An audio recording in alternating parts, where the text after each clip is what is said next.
Hey, everybody.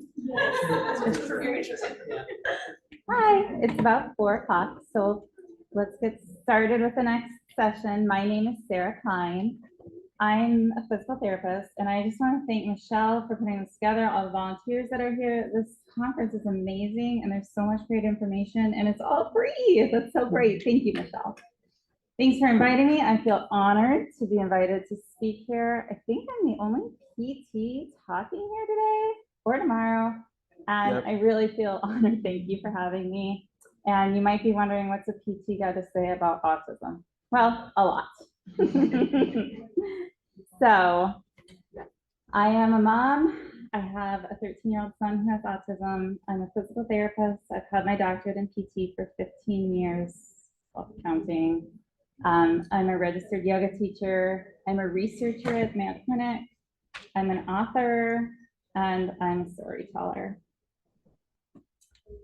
So my disclosures are that I own a small business called Rise Up Mind, Body, Strength, and there I do holistic PT and health coaching with people to help them live a healthier, calmer, and happier life. And I specialize in helping people with chronic pain and stress, which may be a lot of the parents around here. And I always feel like I learn best when I hear a story. When I hear a story, it sticks with me. When I hear a bunch of facts and numbers, I go, off. So the day it all went wrong, we're going to talk about Braden. Braden is a 12-year-old little boy. Oh, and a word about language. My own son does not have words yet. So you'll hear me saying child with autism, adolescent with autism, instead of autistic child or autistic adolescent. That's because my own child can't tell me how he would like to be referred to. If to me, he's my kiddo, and he happens to have autism. To somebody who has words, they can choose, but until my child can choose and tell me how he wants to be referred to, I'm going to say child with autism.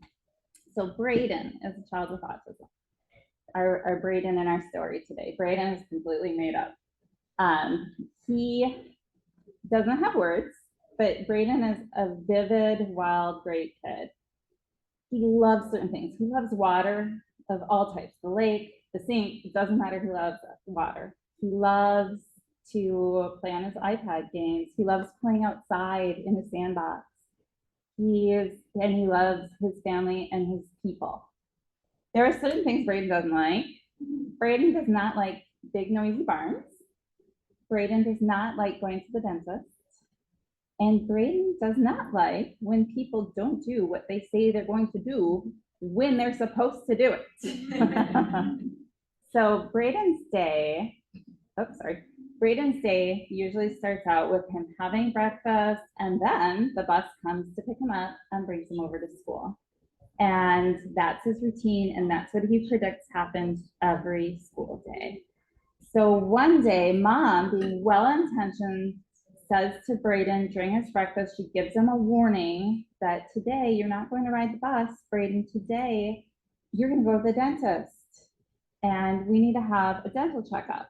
She gave him like a 15-minute warning, being well-intentioned, but that made Braden feel a little bit, kind of a little tight in his body. Made his stomach hurt a little bit to think about that dentist chair because, sorry, dentists. But I mean, so Braden was feeling a little bit hot under his armpits and a little nervous, and his hands were shaking a little bit when they got to the dentist. But Braden had his mom there. She was calm and cool as a cucumber, co-regulating, and she helped him through it. Got to the dentist appointment, and Braden was ready then for the bus to come pick him up. Yes. And the bus didn't come pick him up after the dental chair. He had to get in mom's car. So that was weird. That wasn't what was supposed to happen. And then to make matters worse, after getting in mom's car and riding to school, mom did not bring him to door number 7. That's where Braden goes in, is door number 7, and Gretchen always comes out to the bus to meet him. Gretchen is his favorite paraprofessional of all time. Well, there's no Gretchen, and now they're going into the main elementary door, or middle school door, sorry. Braden is 12. He is growing up before our very eyes. And that's where the office is. Well, the office is the place for the bad kids. Braden is not a bad kid. He has done nothing wrong. Why is he going to the office? So Braden is starting to feel really tight through his chest and his throat, and he's not feeling right. He doesn't feel good. His nervous system's getting a little out of whack. So Braden in the office sees the sink across the room from the door. And Braden made a beeline for the sink because water makes him feel good, and he's ready to start feeling good again. It had been a rough couple hours for Braden. And so as soon as he got over to that sink and got that water turned on, and the first splash, he splashed up and watched it start trickling down the sides of the sink, the secretary came over and turned off the sink and said, no water play. This is one of Braden's known behaviors. So the secretary brought him back over to a chair and had him sit down, and mom starts apologizing to the secretary. Oh, it's been a rough morning. I'm sorry, I'm sorry, I'm sorry. While giving Braden a stern look. The secretary's giving Braden a dirty look. And now Braden feels really icky inside because now he's in trouble because he was just trying to play in the water because he likes water. So now Braden's shoulders are a little bit higher, his hands are tight, and he's shaking a little bit. And then, to make matters worse, mom leaves. Mom has to go to work. So Braden is sitting in this chair looking at the secretary, and he doesn't know what to do. So his feet start going, starts kicking the chair. He's getting really worked up. But the secretary's paying him no mind. So Braden sees that sink. That sink calls to Braden. And so he goes back over to the sink, gets the water turned on, starts getting his hands in that cool water.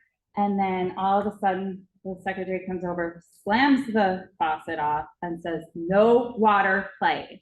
Brings him back over to the chair by the hand, and Braden pinches her really hard. Braden was really upset.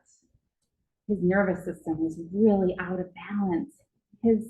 We'll talk a little bit more about sympathetic tone and parasympathetic tone. They're parts of our nervous system. He was way out of balance, so he pinched hard.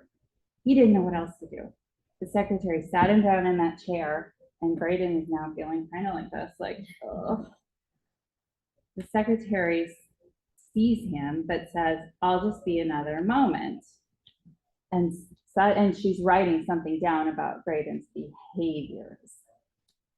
Braden couldn't really wait too many more moments. And before he knows it, he's bubbled over, and he's just like a pot that's boiled, and the tears are falling, and Braden is wailing, and he can't cope anymore. So the secretary immediately calls down to Braden's classroom. Braden's best paraprofessional, Gretchen, shows up. Gretchen doesn't ask Braden to do anything. Gretchen simply sat down by Braden. So if Braden's hand was on the table, she put her hand really close, not quite touching, just really close to him, and just sat with him. She didn't say, oh, Braden, it's okay. Braden, calm down. Braden, you're fine. None of that. She just sat there with him for several minutes until the pot stopped bubbling over, boiling over, and he stopped wailing, and he could kind of start breathing again. So Gretchen, being the wise paraprofessional that she is, and experienced and lovely, and she's one of the people that just gets it. There's just some people that get it. Gretchen just gets it. So Gretchen noticed that Braden had stopped crying. His face was still beet red, but he wasn't wailing anymore. And so Gretchen said, Braden, do you want to go to your room now? Remember, Braden doesn't have words, but that doesn't mean he doesn't understand our words. So Braden stood right up and walked to the door. Gretchen followed him, and they got to the classroom. In the classroom is a sink. Gretchen said, let's wash our hands. So Braden went over and got the water on. That cool water soothed him as it ran over his hands and trickled down. The sound of the water felt good to his ears. Watching the water splash up and trickle down the sides of the sink felt good visually. It helped calm his nervous system a little bit. Gretchen let Braden play in the water for about 5 minutes until she realized, okay, Braden's face isn't so blotchy red anymore. Braden's breathing slowed down. Braden's shoulders are not up at his ears anymore. He's starting to calm down. So then Gretchen says, okay, what can we do to get Braden back into the day? Braden has a special job. He gets to deliver the mail all down his classroom's hallway at school every school day. And so Gretchen asked Braden, do you want to go do your job? And Braden was up for it. He was ready. So Gretchen said, okay, first, they got out to the hallway. First, let's have a race. So they raced down to the end of the hall as fast as they could. Braden took off like a shot, and of course he won because he's a 12-year-old boy and Gretchen is a 38-year-old lady, and Braden won. And then Gretchen said, okay, you're the winner this time, buddy. But now let's walk as slow as we can back down the hallway. They went out slowing each other. Gretchen on that one. And then Gretchen said, okay, this is fun, but can you hop like a bunny? So they do bunny hops all the way down the hallway. And then Gretchen's like, okay, yeah, you can out hop me, but how about standing on one leg? Who can stand on one leg and hop on one leg better? And who can do it on their left foot better than their right foot? So Gretchen is now totally engaged Braden in a social connection and in some exercise, some movement. And now Braden is ready to deliver the rest of the mail. And he's ready to go back to the classroom and start working on learning. His nervous system is now in better balance. So regulation and the nervous system. Regulation is a term that we throw out all the time as professionals, as parents, as grandparents, as caregivers, as providers. But what are we talking about? So that's a big part of what I'll talk about today is the neurology. I know I'm a neuro nerd. I love it. The neurology behind regulation and how we can promote it for people that we love. So Autism Speaks calls regulation the ability to cope with situations that cause emotions like stress, anxiety, or frustration. And I would like to deepen that understanding a little bit and talk about how the situations that cause these emotions like stress, anxiety, and frustration, what those situations do to our nervous system. So we have bodies, we all have bodies, we all have brains. Our bodies and brains are all very similar. And inside our bodies is our nervous system. It's our brain, our spinal cord, our nerves that go out to control our movement and to do digestion, to control our endocrine system. Everything is controlled by our brains. And so the two parts, major parts of the nervous system are the somatic. So I'm waving my arms around. That's my somatic nervous system. I control this motion. I'm talking. That's part of my somatic nervous system. I'm controlling the motion. There's also the autonomic nervous system. The autonomic nervous system is like your automatic nervous system. You don't really control it. We can influence it, but we can't tell it to calm down now or to get excited now. So our autonomic nervous system now is what we'll focus on today. The autonomic nervous system itself has two major parts. It's got the sympathetic nervous system. This is our fight, flight, and freeze response. We sometimes call it sympathetic tone. I might use that, like think about a muscle tone. I might use that term today, but it's our sympathetic nervous system is our fight, flight, or freeze response. And then we have our parasympathetic nervous system. That's our rest, digest, and connect nervous system. And so I might call it parasympathetic tone today.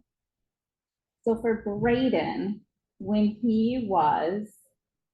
his routine was disrupted. He predicted his routine was going to be one thing and it wasn't. That was a threat to him, and that brought up his sympathetic nervous system. When our sympathetic fight, flight, or freeze nervous system goes up, our parasympathetic nervous system, rest, digest, connect, goes in the toilet, like swishes right down. It doesn't work. And that's when we see things like biting or pinching in Braden's case, running away from something, or freezing up and going blank. Yes. So for keeping our nervous system in better balance, we all develop certain ways that we do that. For Braden, he liked to watch, feel, and hear that water running, and it helped him so much. For some kids, it might be flapping at the edge of their vision because that just gives them the right stimulation to their visual system to give their nervous system what it needs to calm down. For other kids, it might be spinning in a super slow circle while looking up at the ceiling or down at the floor. Some people might plug their ears because if you can plug your ears really quite firmly, if it's comfortable for you, there's a sound there. And it's like a different sound. It gets rid of the ambient noise from the room, but you get a sound from that pressure, and that can calm somebody's nervous system. Doesn't it feel good sometimes?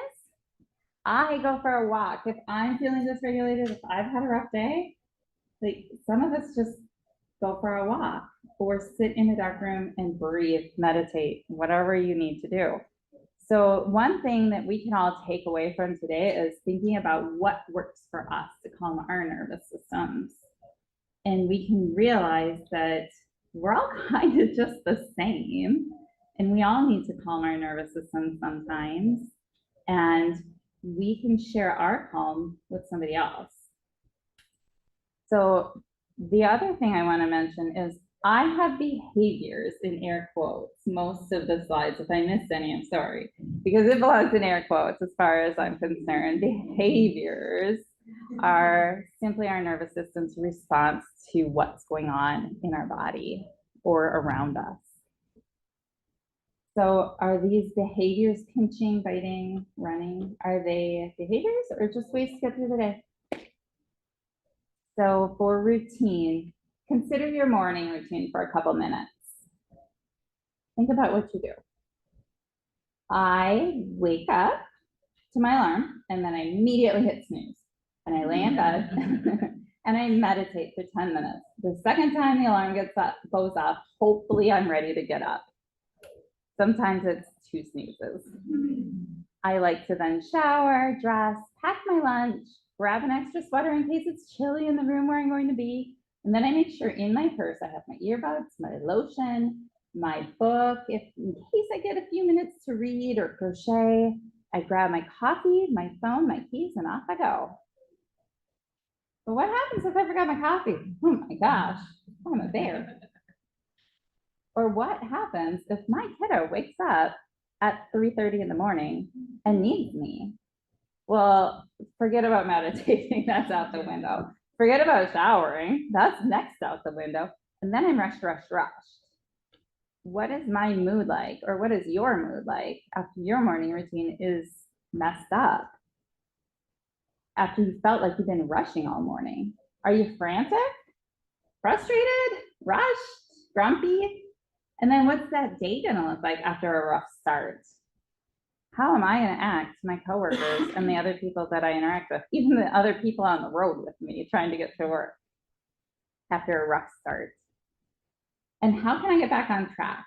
Like I said, my way is a fast walk, like power walk, and then some sitting, calming in a darkened room time with deep breath. For Braden, he wanted to use water to calm down. That's not a behavior, that's a coping strategy to calm his nervous system. He needed his favorite person to help co-regulate, and he needed space to move. I want to say a word about prediction errors. Braden thought his day was going to go in a certain way, and it didn't. And that was enough to dysregulate his nervous system. So for myself, the other day, I got stuck in traffic for 20 minutes in Byron when they had the light flashing instead of letting the people through, or all the cars through. And I was 25 minutes late to work or something like that. My mood was down. because I predicted I was going to be early to work that time. I had actually left early, and then I was super late. And so my mood went way down because my nervous system had gotten alerted with the sympathetic nervous system up, parasympathetic nervous system down in the toilet. So we've already talked a little bit about the branches of the nervous system. I like this picture a little bit because that guy's face with the sympathetic nervous system over arousal is just too hilarious to me. And the lightning bolts, because I felt the lightning bolts coming out of my head before when I'm over aroused in my sympathetic fight, flight, or freeze nervous system. One thing to be aware of, and we'll kind of mention this a couple times, is that overactivation of the sympathetic nervous system is linked to some chronic problems. Autoimmune disorders are linked to this, chronic stress, depression, high blood pressure, and anxiety.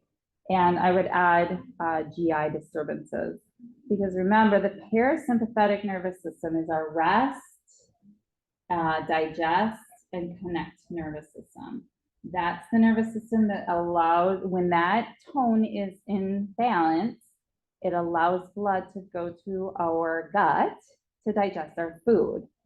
So if you have a kiddo, adolescent, or adult in your life that has some chronic constipation or diarrhea or issues like that, this may be part of the reason. If they're chronically over aroused in their sympathetic nervous system, their fight or flight or freeze response. So for Braden, he was dysregulated because he had increased neuroception of threat. Neuroception is our brain's subconscious noticing that you're being threatened. So that meant that Braden had less ability to communicate, connect, or socialize. And that makes him more likely to show those behaviors. But how do we even out the two parts of the autonomic nervous system? First and foremost, remove the dysregulator if you can. If it's the lights that are too bright, shut down those lights. If there's like a fan that's too noisy, shut it off. If you can change the environment first to promote regulation of the nervous system, that's our first step. Then, after we've done our best to remove the dysregulator, because sometimes you have to go to the dentist, right? It's just, you have to. Then, after you are done with the dysregulator as much as you can be, restore safety. Because I think it's been mentioned a couple of times in the few hours that I've been here that safety is everything. So restoring safety, how do we do that? Co-regulating or sharing my calm. So I can share my calm like Gretchen did in our story with Braden. We can do movements like Gretchen did with Braden, and breath work. Gretchen had Braden run really fast first because that increased his respiratory rate, and that can calm the vagus nerve, which is, or stimulate the vagus nerve, which is one of our parasympathetic calm down ways into our nervous system. We can do meditation. And then I like to think about just promoting joy, respect, and love. Because that's what it's all about. We're doing it because we love our people. So, calming the nervous system. So we'll do a little demonstration here. I'm going to try to dysregulate you a little bit, and then I bring you back to regulation. So there's going to be an image that comes up that's a little disturbing, hopefully not too terribly triggering, but it's a little disturbing. And then we'll come back and we'll try and calm your nervous system. So what's that make you feel? A little bit, like just a little, how do you feel? Want to move away. Yeah. You want to get away from it? Flee. You want to flee? I'm kind of weird. I'm wishing that I was in the background wearing my black kid costume and sneak up behind the clown and yell boo. So you're going to put the clown in his place. That's awesome. So this doesn't feel good to look at, but then how about those? How's that feel? I see some nods. Feels maybe a little bit more calm. Maybe we went from a little bit too much sympathetic nervous system arousal to a little bit more even once we looked at the calming scene. All right, let's do one of my favorite things to calm my own nervous system is meditation. And heaven knows I need to calm my nervous system right now talking in front of a group. So we'll do a little meditation. So I think we'll just do, I hadn't chose my meditation yet, but let's do box breathing because I enjoy the meditative part of box breathing because we're using our concentration, and then we'll do some deep breathing too. So the general instructions are, I will be drawing a box with my fingertip in the air, and on my way up, we're going to breathe in through the nose. On my way across, we'll hold at the top. On my way down, we'll breathe out, mouth, nose, whatever you want. And on my way across, we're going to hold at the bottom without air in. So if you're ready, we're going to breathe in. Hold at the top. Breathe out slow. Mouth, nose, whichever you choose. Hold at the bottom. Breathe in. Breathe down to your belly button if you can. Hold at the top. Breathe out. Hold at the bottom if you can. Breathe in. And now, instead of listening to me, just feel how it feels in your belly, in your lungs as we do this.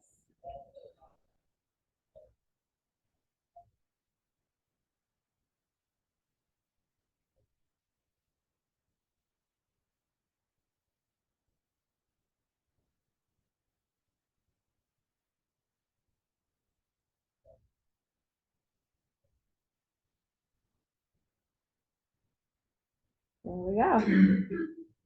My belly feels a little less tight.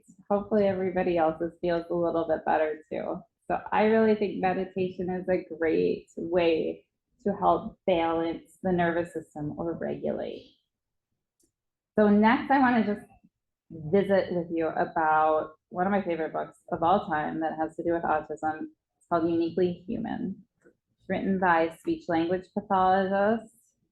He has a PhD, he's a researcher, he's a speaker, he's a consultant, he's been in school settings forever, and he is great.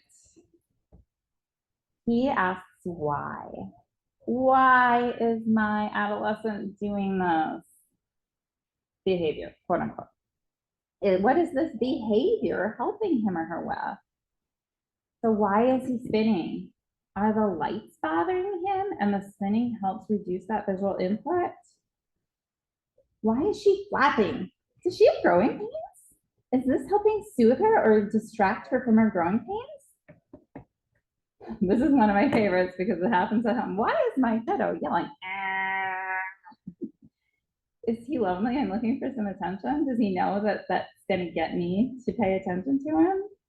Does his stomach hurt? Is he bored or is it something else altogether? I think Dr. Fazan's overarching message is, and this is one of the overarching messages that I want you to get from hearing me speak. My kiddo is not a group of symptoms or behaviors. He's my kid. No one should view my child as the sum of his challenges or difficulties. He's my unique, loving, fun, and wild child.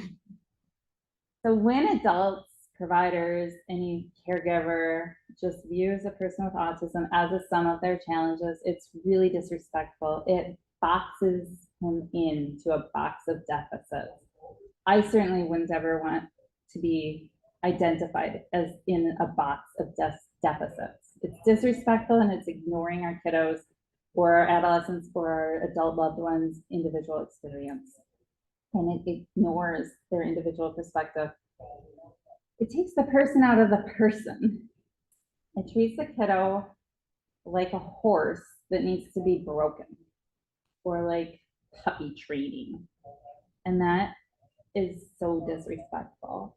So I think the overarching message is respect and understanding and trying to understand. And I don't understand everything that happens in the day with my kiddo or with any kiddo that I've ever worked with, but that doesn't mean that I can't try and keep trying and keep asking why. So when the kiddo is less able to stay regulated, why? Why is that? Why is his nervous system so out of balance? Is it a sensory disruption? So like I said, neuroception, I think has been mentioned here a few times. It's how our nervous system subconsciously perceives threat. Does he have some neuroception of threat? Is his interoception, that has been talked about a lot today, is his interoception giving him incorrect information, or is he understanding his interoception incorrectly and it's threatening him? Is her proprioception, I think Caitlin did a great job talking about proprioception because there's a lot to understand there and to unbox there. But how do our bodies feel in space? Where are we in space? And how are we feeling with where we are in space? And then vestibular, our head position and our movement. Does my kiddo feel like he's spinning sometimes for no reason, and I don't know that? Is he having pain? Is that causing him to have an emotional dysregulation, a neurologic dysregulation? Is he having emotional distress? Is there something else? Is there a motor or movement disturbances? So does he have a tight muscle in his hip that I can't see because it's too deep in the hip musculature, and that's causing him some trouble with moving? Or does he feel weak, like that leg is going to give out? I have to be a sleuth and figure these out. Is he sleep deprived? Am I sleep deprived? I mean, you guys, autism and sleep problems, they go hand in hand, and it's not everybody, but it is common. And so giving some grace there, I think, is huge. Are there allergies? Are you uncomfortable because of allergies? Or is there GI disturbance? Has your sympathetic nervous system been so high for this little while or long while that you've got stomach pain, diarrhea, or constipation? Or are you hungry? Are you hangry? It could be any of these things. So we have to be sleuths. We have to try to understand why, as caregivers and providers and people that love our kids. We just need to ponder and try to understand what's going on underneath. So with Braden, his morning routine was totally messed up. Gretchen was thoughtful. She didn't try and force him into being calm. She just shared her calm, and she gave him what he needed to start getting back on track. So for kids and adolescents that are cognitively able, this is a good tool. I think Emily talked about maybe using numbers to help identify how you're feeling, how regulated you are. So on the thermometer, you can either color in or point to. Here's what the numbers might mean. So I'm so chill at a 1, like everything's cool, everything's great. 3 might be, I'm not feeling too good, I'm getting a little sweaty, I'm getting a little angry. 4 might be, I'm getting really mad, and 5 might be, I'm about to fight you. So if your child or adolescent or adult loved one is at a cognitive level to use this tool, this is a great tool. You can take a screenshot if you want, a picture of the screen. This can work wonders to just help that communication. So there's many paths to regulation, like we talked about a couple times. I like to reiterate things because I need to hear things like 3 or 4 times before I'm about to remember it at all. Braden used water and co-regulation, familiar, loving person, and space to move to regulate. I need to walk and I need to meditate. What are your techniques? Does anybody want to share anything that they use to calm down? There's the long walks. A long walk. Listen to Listen to music. Yeah. Those are great ways to regulate your nervous system. I like that, going in a dark and quiet room. That can really help reduce the sympathetic nervous system and increase the parasympathetic nervous system. To family reunions or basically any meeting where there are two of my dad's siblings' families, Mhm. then a lot of the time I have to go into my grandma's basement to stay there for a little while because there are a ton of kids Okay. in my dad's family, like my cousins, Mhm. and it's like constant noise. There Noise. isn't that much room for Mhm. the like 20, 30 of us.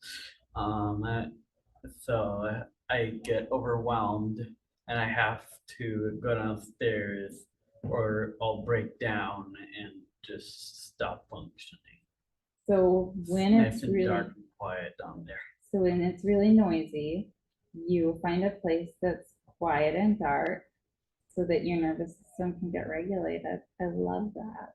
And that you can identify it, and that's half the battle, is finding out what we need to do to improve nervous system balance. Let's try a few different paths to regulation. We're not going to do every single thing that I had planned today because I want to be respectful of time and it's getting to be late in the day, but let's do some breath work. So finger breathing is a great way to do it. I don't know if anybody's tried this before, but I am all about breath work. So take one of your hands and kind of hold it up. And we're going to be tapping one finger, second finger, third finger, fourth finger as we breathe in, and then 4, 3, 2, 1 as we breathe out. So you kind of get a visual, a sensory, and a breath together. So if you're ready, breathe in. 1, 2, 3, 4. Breathe out. 4, 3, 2, 1. Ready? Do it again. 1, 2, 3. Breathe out. 4, 3, 2, 1. And you can moderate as a caregiver, as a provider, the speed. You can go slower. You can go faster on the in breath, slower on the out breath. You get to modulate that. I brought my singing bowl today. So hopefully this sounds okay to you guys out on Zoom land.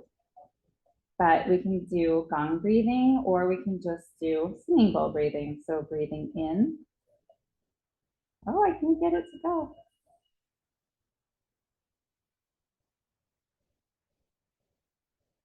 And breathing out naturally. Breathing in. And breathing out. Another way to use like a gong or a singing bowl. And sometimes the toys are just fun. They're fun for me. They might be fun for the kids to play with. You can do three gongs for breathing in or 4 gongs for breathing out. So breathe in for 3.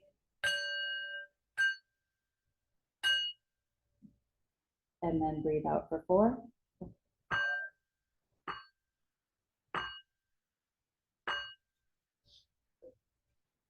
And you can go on and on like that. You can have the kiddo or adolescent control the rate of the gongs. You can make it a little bit more fun and enticing that way. Cookie breathing is a fun way to do it too. If you have a scent on something that you want, that your kiddo likes, you can have them breathe it in. My favorite image to think about is breathe in the fresh scent of homemade chocolate chip cookies through your nose. So everybody breathe in that cookie smell. And then blow on your hot cookies through your mouth. Blow them off and cool them down. Breathe in, smell the smell. Breathe out. Blow off those cookies. Those are just a few breath work ideas. There's many, many more out there, but those are a few fun ones. So then let's move into movement to help us get toward better regulation.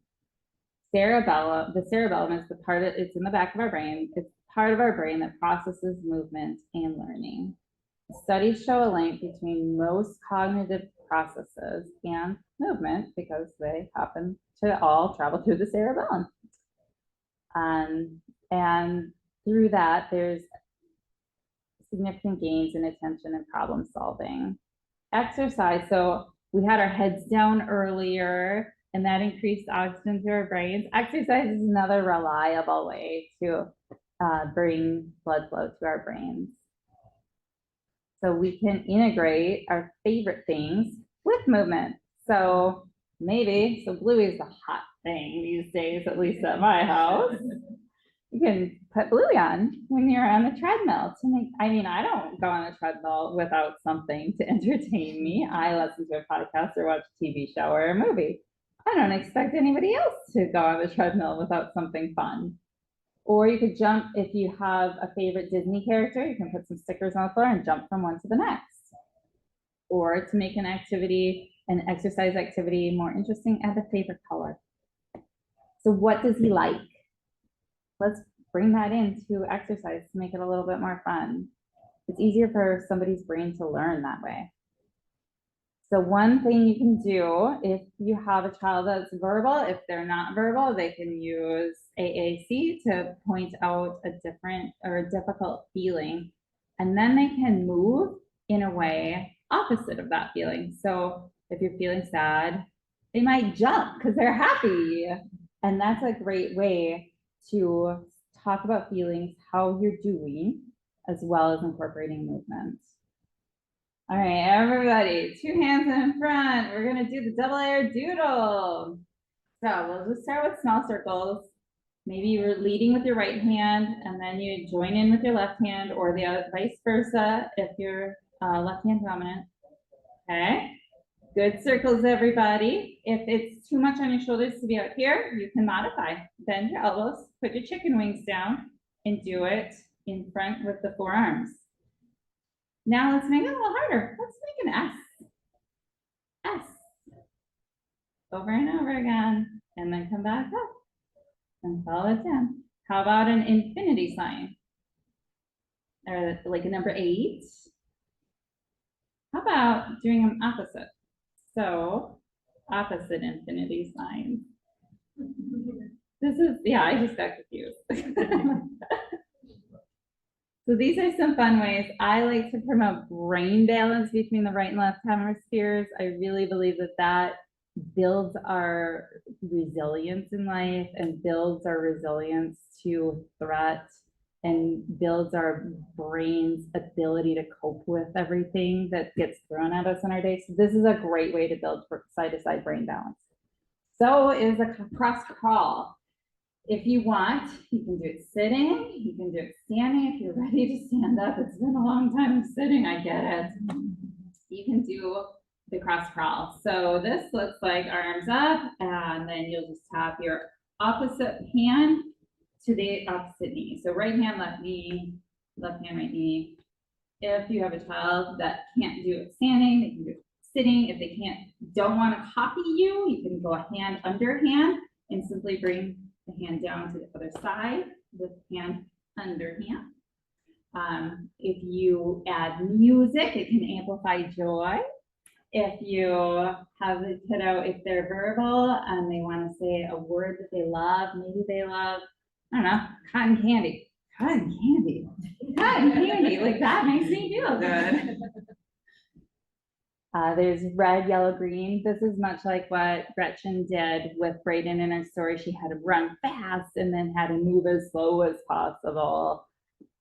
That works wonders for some kiddos. Cloud watch. All right, I'm gonna ask for audience participation. Here's your warning, folks. So Name what that cloud might look like to you. Somebody.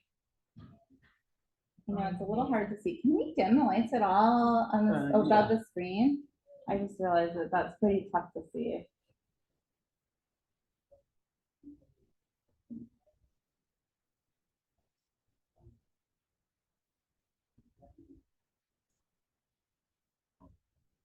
They are dim. Okay. Turn this one back up because it's flickering. Oh, that's a flickering one. There you go. That's great. Can anybody see what that cloud looks like to them? Or how it makes them feel even? Looks like a bird. How does that make you feel? Good? Good. So with that, you could act that out. Like, how would you act out how it feels to feel good? What would that look like to you? It's unique to everybody. Everybody's going to be right, I promise. If you feel good, for me, it might feel like a nice hug or a big stretch. That feels good. We'll do a couple of these. Anybody? How those clouds make you feel, or what they look like to you, and what that appearance might make you feel like? Caterpillars? I love that. How do caterpillars make you feel? Cloud caterpillars. Steady? Is that what you said? I love that. So what would steady look like in movement? Flat and smooth. Maybe you just lay down. I mean, that might be it. How about that one? I have two more, so I want two more responses. We're getting down there on the cloud. Anybody? That cloud at the top left, Yeah. it feels like it'd be kind of fun to like build a fortress on it and float everywhere on it. I love that. How would you move if you were floating and building? If you were building and floating, would there be movement? Well, the cloud wouldn't be approved by scientists. That's just fine. Like it'd be sort of like gold as far as how hard it is. Okay. It's like not the hardest, but still plenty tough. Like gold. And it just drift on the wind. I could build sails to steer it. Just Drifting and building sails. That's a lot of arm motion, right? You drift. I see you doing this with your arms. I love that. One more. Last cloud, promise.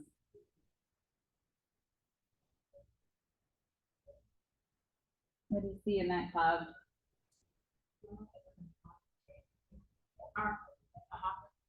A hawk? Oh, a heart. Beautiful. Upside down heart. How does that make you feel, or how would you act that out? Love. Yeah. I love that. That's what this is all about. That's why we're here, right? Yeah. That's fantastic. So the clouds are one way to use nature and add in movement and identify emotions and how you feel. A word about movement. One thing that has worked wonders in my own family is using treadmill time. I use exercise on a regular basis over the long haul to keep my nervous system more in balance. And we do it with my kiddo. So safety first, a word about safety, never, ever, ever leave a vulnerable person alone on a treadmill. It's a terrible idea. Injuries can happen. Please don't do that. And second thing about safety is always wear protective footwear, even on the treadmill.